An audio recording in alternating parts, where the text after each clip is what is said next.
Good morning, friends. Today, we'll discuss one specific version of DGPSI called the DGPSI-DP, meant for data processors. Now, people may ask that DPDPA does not expect the data processors to be compliant with the Act. It is the responsibility of the DP data fiduciary. However, while creating the family of compliance frameworks, we felt that today there are many data processors who are large entities, and there are many small data fiduciaries who utilize the services of such data processors. So therefore, data processor sometimes carries more influence than the data fiduciary in striving towards compliance. So unless the data processor ecosystem adopts DPDPA, it will be difficult to actually implement the DPDPA compliance in a large measure. So we need data processors to actually show more responsibility by considering themselves as deemed data fiduciaries, voluntarily try to comply with the requirements. The second aspect is that all the data processors also have employees, and therefore they are data fiduciaries in their own right. Therefore, DPDPA compliance is anyway required for a data processor, and when they have the process-based compliance approach, they will be having their own process for their manpower. That is what we have covered under DGPSI HR. At the same time, they have multiple processes which are run for their clients. Now, the clients will be requiring for some kind of an assurance about DPDPA compliance. Though they are responsible as data fiduciaries, they expect the data processor to provide the necessary cooperation. So, with this in mind, we have created this DGPSI-DP as part of the DGPSI family. The family consists of the full version, the light version, the AI version, the GDPR version, HR version, and now the data processor version. Let us very briefly go through this data processor version, how it is important for the data processors to be compliant. Now, though DPDPA is silent on the obligations of a data processor, we must remember that Information Technology Act 2000, which has got a section called Section 72 capital A, imposes a liability on the data processor in case he is not compliant with the contract signed with another entity, which in this case is the data fiduciary, for the purpose of processing personal data. Therefore, the obligation to be compliant with the contract is ingrained in the legal provisions of the Indian legislation under ITA 2000. The penalty could be 25 lakhs at this point of time. Now, in GDPR, of course, there are liabilities directly imposed on the data processor, and such data processors' liabilities may extend even to the Indian data processors of GDPR data. Now, in that scenario, we know that if there is a data processor in India processing the data, personal data of foreign nationals under a contract, that can be exempted from DPDPA provisions, provided a suitable notification is obtained.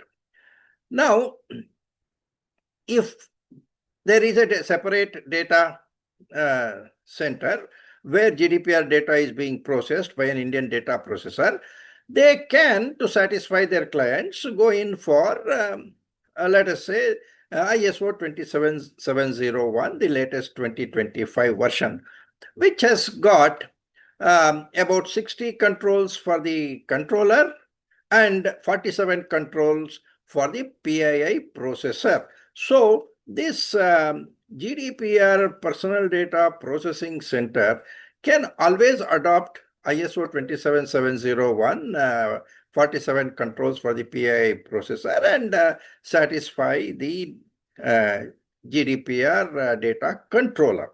Now, when we talk of GDPR, there is a specific Article 28, and it says what the obligations of data processor includes providing guarantees to the data controller to implement appropriate technical and organizational measures to meet the requirements.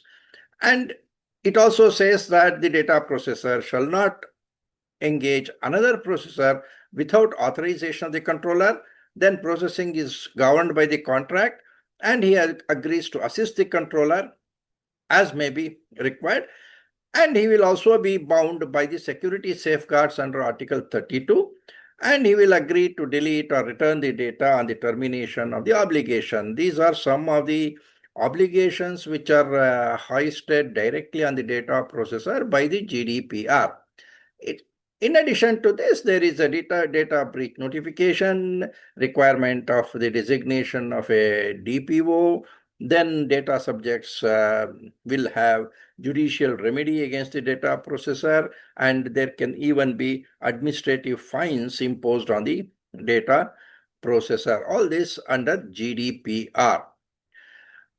Additionally, the contract between the data controller and the data processor under GDPR is normally governed with the standard contractual clauses, which in the Indian context become more like a dotted line contracts. The Indian data processor does not really have control over the structuring of this contract, and also GDPR defines that these standard contractual clauses are something which cannot be modified, and therefore it is almost mandatory.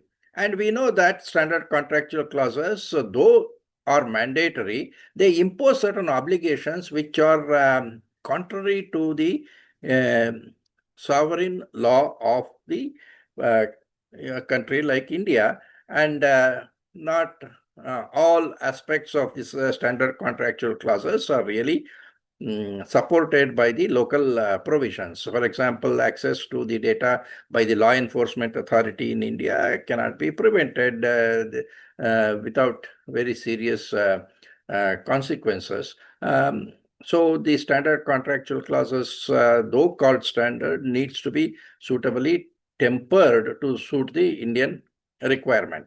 So that is how GDPR processors need to manage their liabilities as far as the particular data processing is concerned.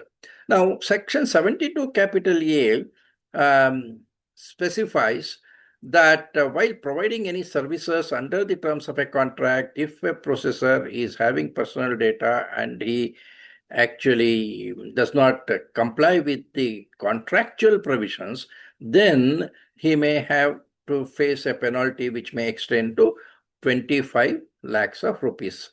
Now, this was a modification brought in by the Jan Vishwas Act. Earlier, actually, this was a criminal provision with 3 years imprisonment. So it was a little more stringent. Now, at least it is slightly better off as a penalty of 25 lakhs. But when we talk of this penalty may be imposed by the adjudicator of ITA 2000, not by the Data Protection Board. Now, the current frameworks such as ISO 27701:2025 may not be fully adequate to meet the requirements of the DPDPA, and therefore we always feel it is necessary to actually have an indigenous framework, and the DGPSI suits the bill. There is no other Indian framework at this point of time which addresses this kind of an issue. So we are talking of the one and only one DGPSI-DP as far as the processors are concerned. Now, let us look at the details of this framework, which has got 25 implementation specifications at this point of time. Now, the obligations of a data processor arise from the provision under the DPDPA, which enforces the data fiduciary to comply with the provisions even when data is processed through a data processor. And the liabilities, of course, are taken by the data fiduciary. And because of that, the contract will always have an indemnity clause also. So there is some way the liability gets transferred. Now, under Section 8, subsection 2, data fiduciary may engage, appoint, or use a data processor only under a valid contract. So a contract is a mandatory requirement for engaging the services of a data processor. Now, as I already mentioned, the data processor organization may have their own employees, and they may either adopt the full DGPSI framework for meeting their data fiduciary responsibilities with reference to the employees, or at least adopt the DGPSI HR framework, which we have designed exclusively for the HR component of an organization. So DGPSI HR along with DGPSI DP can be a combination which is more or less equivalent to DGPSI full version. Okay. Now, most data fiduciaries may make a reference to DPDPA 2023 and ITA 2000 in the data processing contract, and therefore the data processor will also have certain duties cast on him to contribute to the compliance of DPDPA and ITA 2000 on a whole. And it is the objective of this framework to meet this particular requirement. Now, DGPSI suggests that the role of a data processor should be properly understood and documented. And in case the data processor is extending some kind of a control on either the purpose or the means, he will be treated as a joint data fiduciary. Of course, we are looking at the purpose being determined by the data fiduciary who handles the consent and then hands over the data to the data processor. But the means of processing may be considered as a proprietary skill or knowledge of the data processor, and therefore most of the time the data processor has almost full control over the means of processing. The objective of processing is determined by the data fiduciary, but how that objective is achieved is normally determined by the data processor himself. In such case, he actually becomes a joint data fiduciary, and it should be mentioned in the contract as such. Now, we intend that this framework of DGPSI data processor can be used to even audit the data processor and then certify the data processor so that there is a level of assurance which is provided to the data fiduciaries. Now, of course, industry may take its own time to accept this suggestion, but at least let us see how it is absorbed by the industry. Now, if we look at this implementation specification, the very first implementation specification is about the setting up of the governance, which requires a person designated as a compliance officer or manager. You can even call him as a DPO if necessary, but definitely a person who is responsible for the compliance, and a data governance structure having an apex committee, particularly if the data processor is a very large processor handling multiple data fiduciaries and providing services. And in such case, the data risk of the data processor could be an aggregation of multiple data fiduciaries, and therefore there has to be a proper governance system. So there has to be an apex committee which will have the representations from the different stakeholders, and will try to pursue a comprehensive policy, and then proceed to provide some kind of a guidance to the entire organization. Now, the next implementation specification is the concept of ROPA. What we essentially mean is that the DGPSI as a principle always expects that the operations of an organization is divided into multiple processes, each process processing personal data for one single process kind of a thing. And we have an inventory of such processes. Each such process will have a process leader, and then manage the data retention requirements and data minimization requirements, etc., at the process level. In the case of a data processor, actually, you may need to create a register of processes for each of the clients first. That is the data fiduciary. And then within that data fiduciary's processing requirements, you may have to create sub-processes. So the ROPA will consist of the data fiduciary, and within that, if the process is a complex process, it may have multiple sub-processes. Now, this inventory, of course, will have its own unique ID, the process owner, the associated data fiduciary, the purpose, etc. Okay, so all this will define a particular process. Now, then we have the implementation specification, which has to include the risk assessment. Risk assessment also has to be done each client-wise, based on the data which is handed over, whether it is identifiable data, whether it's a pseudonymized data. All these things will have to be determined. And the risk assessment, for a data fiduciary, normally we do it on the basis of the DGPSI Lite, which directly correlates with the Act. In this case, you have to also keep in mind the contract. So this will be something like a contract-driven model implementation, which means that in the contract, whatever is mentioned clause by clause needs to be complied with, and the risk has to be assessed on that particular requirement.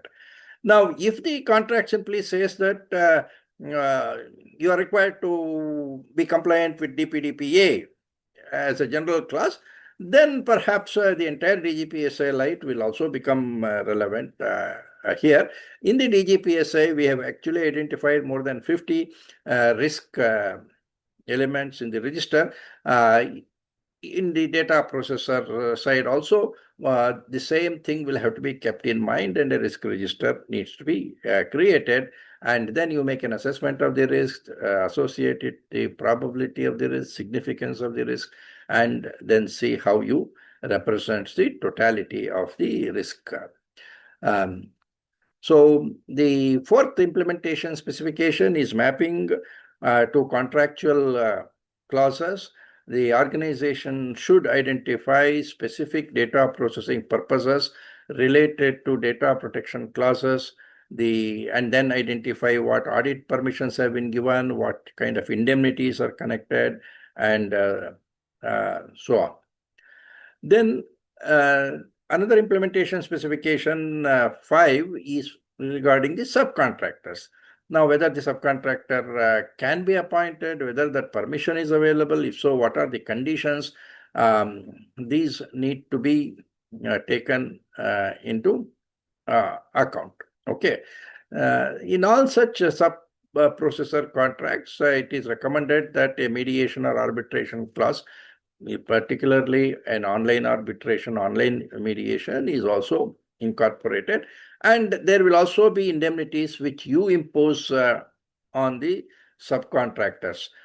And when we have this kind of indemnities, normally one has to be in close touch with the CFOs because CFO has to determine what is the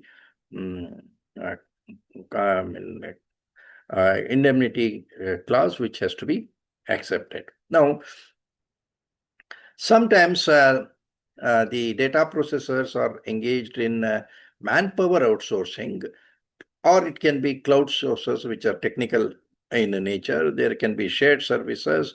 So all these things have to be taken into account when the contract is drawn. It has to be specific to the respective processing context.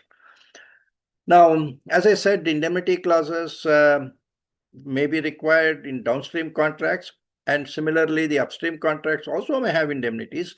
And we recommend that under DGPSI, it is the CFO who has to approve these indemnity clauses, and the process owner who is in charge of the client relationship has to get this vetted by the CFO, who may in turn also look at the possibility of obtaining cyber insurance as may be required. Now, the seventh implementation specification relates to the cross-border transfer, if any. In India, of course, significant data fiduciaries may be exposed to cross-border restrictions. In the case of GDPR, of course, there is a separate system, either of the adequacy status or the standard contractual clause basis.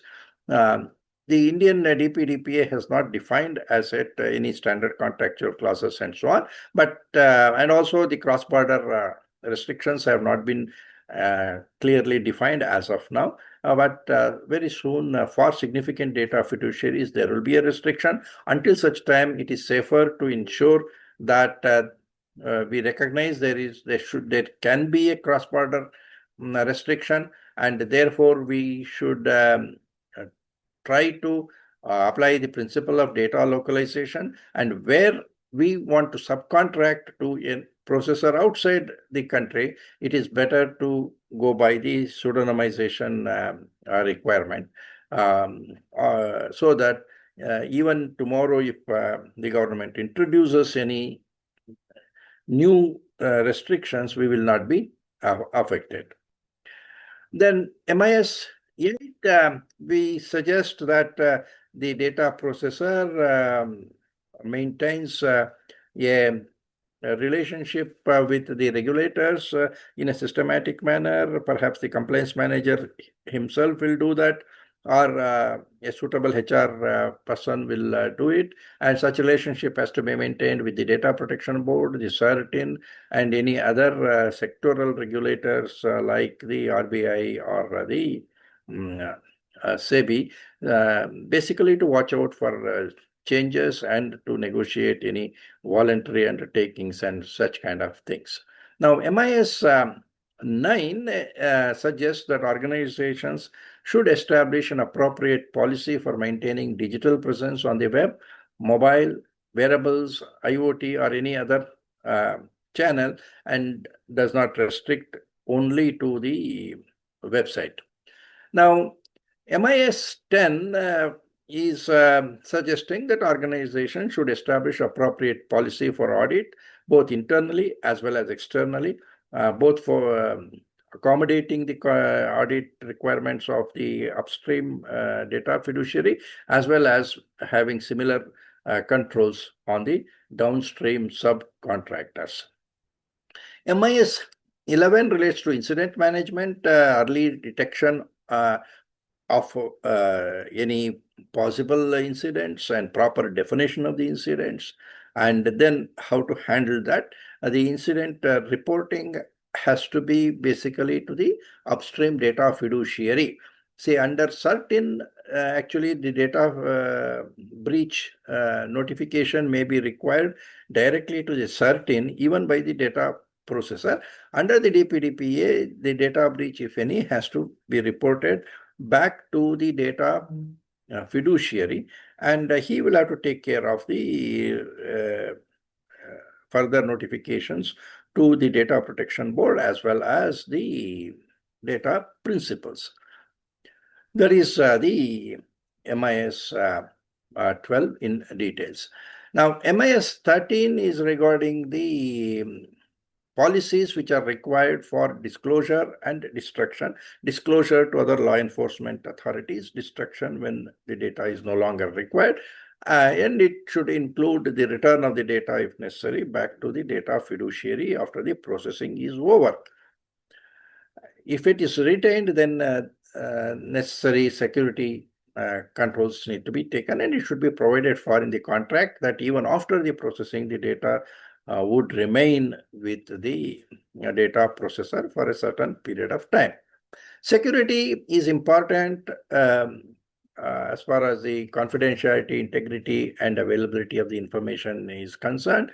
And DPDPA rules suggest certain measures for the data fiduciary, such as encryption, data access control, pseudonymization, tokenization, etc. The same principles may also be applied by the data fiduciary. Now, the MIS 15 suggests that the data processor shall take care of the possibility of any compromises which can occur because of the purchase decisions of hardware and software, the licensing, and so on. This is a part of the DGPSI full version, and the same thing has been extended here. Then MIS 16 says that a people inventory has to be kept because of several reasons. One reason is that each process will have a certain team to handle the processing, and only that the team will have to have access.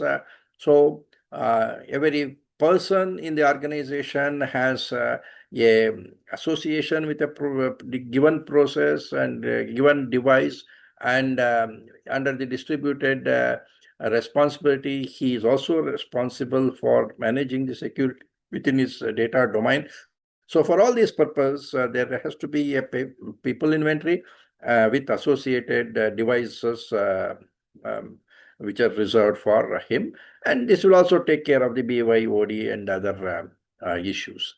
MIS 17 is regarding training, and there has to be an appropriate incentives and sanctions to motivate people, and the appropriate training at periodical intervals.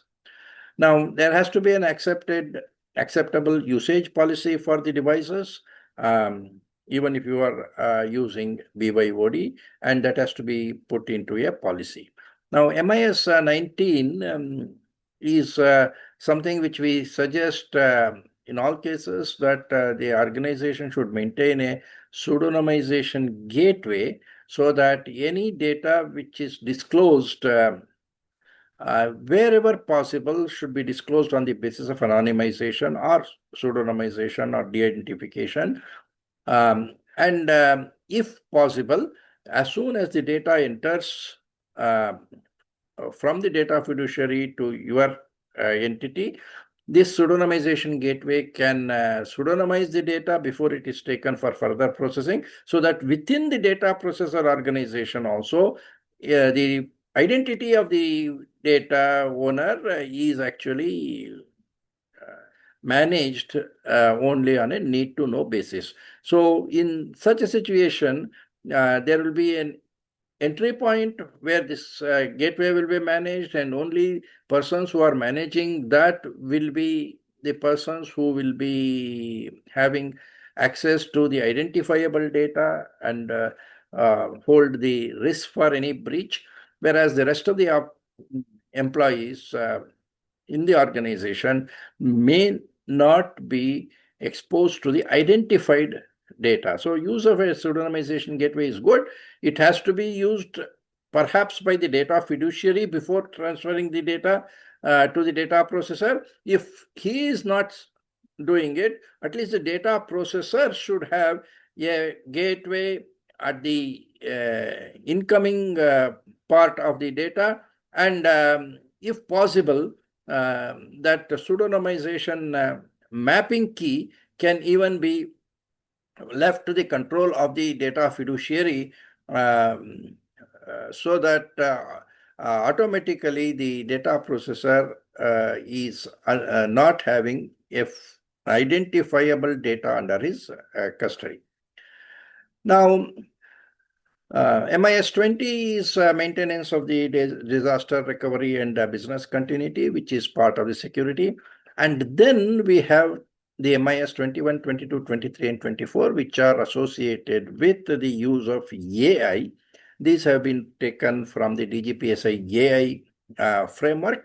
Basically, if the data processor is using AI for any of its processes, he has to identify the AI-related risks. He has to have a human handler assigned, and ensure that the use of AI is done responsibly based on the requirement, and adopt appropriate guardrails. And lastly, there has to be a proper documentation of all the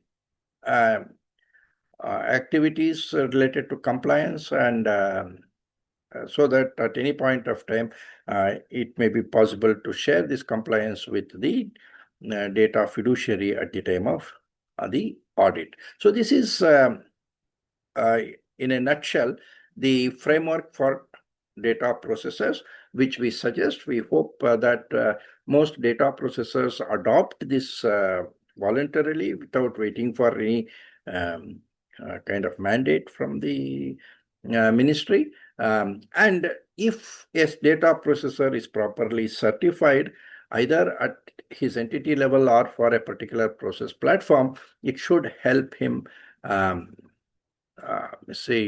market his services better to the other data fiduciaries. Thank you.